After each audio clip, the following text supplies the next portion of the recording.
अस्सलाम वालेकुम friends, welcome back to my channel. उम्मीद करती हूँ आप लोग ठीक होंगे। नमक हराम की नेक्स्ट आने वाली एपिसोड में आप लोग देखेंगे कि अमीन साहब बहुत परेशान होंगे और वो मुराद से बोलेंगे कि आसमा ने जो किया उससे मेरी इज्जत बहुत बर्बाद हो गई। लोग मुझसे आंखें मिला के बात नहीं कर सकते थे, पर अब वो मेरे बर्बादी पे जश्न मना रहे हैं और वो बहुत खुश हो रहे हैं, मुझे ताने दे रहे हैं। जिस पर मुराद उसको कहता है कि आप परेशान ना हो, सब कुछ ठीक हो जाएगा। और मुराद वहाँ से चला जाता है। जिस वक्त वहाँ से जाता है तो वो बहुत खुश होता है। साथ साथ उसे अपने बचपन के ख्याल आ रहे होते हैं कि जो उसके साथ मुराद के साथ उसके अमीन साहब ने किया था, उसको सब कुछ याद आ रहा होता है। वो एक रेस्टोरेंट पे खड़ा होता है जहाँ पे कुछ बच्चे आके उसकी गाड़ी के साथ लगेंगे और वो उसको लेके चला जाएगा, क्योंकि उसे अपने बचपन की सारी बातें याद आएंगी। वो उनको अच्छे से खाना खिलवाएगा और उनको सब कुछ वो गाड़ी में बिठा के साइड पे भी लेके जाएगा और साथ में कुछ खाना वगैरह भी खिलाएगा, क्योंकि अमीन साहब जिस वक्त होते थे तो वो बचपन में उसको खाने को भी नहीं देते, तो उसको सब कुछ वो सारी बातें याद आएंगी जिसमें वो बैठ के लोगों का बच्चा वो खाता था। वो बच्चों को खाता देखकर बहुत खुश होगा और दूसरी तरफ उस बात की भी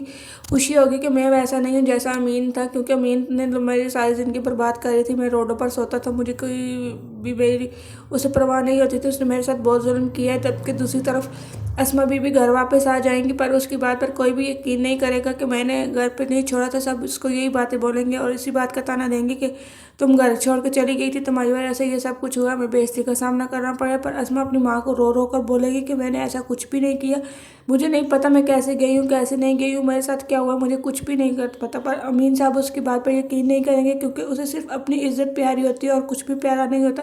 अमीन कहते हैं इसने मेरी इज्जत बर्बाद कर दी, इसने मेरे साथ जो भी कुछ भी किया बहुत गलत किया।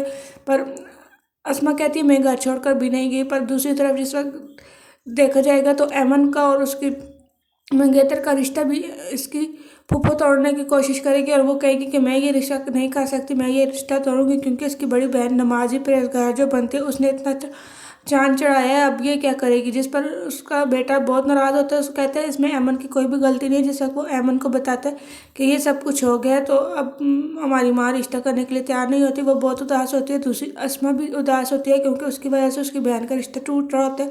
पर अस्मा सबको यही समझा रही होता है कि मैंने ऐसा कुछ भी नहीं किया, मैं नहीं भाग कर गई, मुझे नहीं पता मेरे साथ क्या हुआ है क्या नहीं हुआ। पर मुराद और उसका दोस्त अब मिलकर कोई नई चाल चलने वाले हैं, जिस पर उसका दोस्त उसको कहता है ये चाल जल्दी चल रही होगी, वरना अस्मा बीबी अपनी जान दे देगी, खुदकुशी कर लेगी। पर मुराद को ये बात बुरी लगती है, क्योंकि मुराद अब अस्मा से प्यार करने लग गया और उसको अस्मा के साथ प्यार हो गया। अब आपको क्या लगता है क्या होगा? अगर आपने मेरे चैनल को सब्सक्राइब नहीं किया, kindly subscribe my channel. Thank